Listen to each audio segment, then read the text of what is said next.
श्री श्री ठाकुर अनुकूल चंद्र शुभ 138तम आविर्भाव महोत्सव कटक रे पालन करा कटक सत्संग विहार प्रतिष्ठा सुवर्ण जयंती महोत्सव आसंता 14 तारिख रे तल बालीजात्रा पड़िया अनुष्ठित हेब जो सारा देश राज्यर कोण अनुकोणरू 50,000 अधिक भक्तर समागम हेब।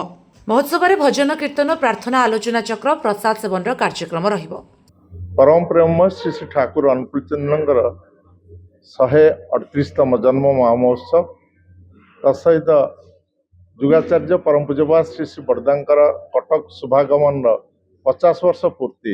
जुगाचार्य श्री श्री बड़दा 1973 मसीहा जून मास 23 तारिख दिन कटक रे शुभ पदार्पण करते स्थान से स्मृति महोत्सवटा 50 वर्ष पूर्ति होतिबारु या सुवर्ण जयंती वर्ष भाव आम पालन करुछु। तसहित कटक जिलार जेते केन्द्र विहार मंदिर अच्छी सेठाकार कर्मकर्ता गुरु भाई माँ माने सर्वसाधारण को एथिरे सामिल करा से मानकर शुभ प्रचेष्टार ये उत्सवटा आगामी 14 तारिख डिसेम्बर प्रातरु रात्र पर्यंत विभिन्न मांगलिक अनुष्ठान भितर दे यह परिपालित हम। एथिरे प्रातरु वेद मांगलिक नहबत रहिबो, तत्परे उषा कीर्तन गोटे कटक सहर परिक्रमा करिवो, कीर्तन दल गोटे परिक्रमा करिवे।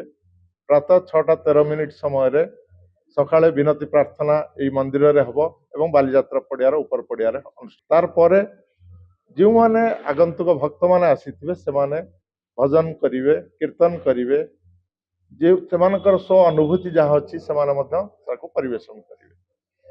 विभिन्न विशिष्ट व्यक्ति माने मध्य बहु भाव जोग देवार संभावना रही जेभली आमर सर्वभारतीय सत्संग अनुष्ठान तार संपादक डॉक्टर विनायक महापात्र जोग देवे।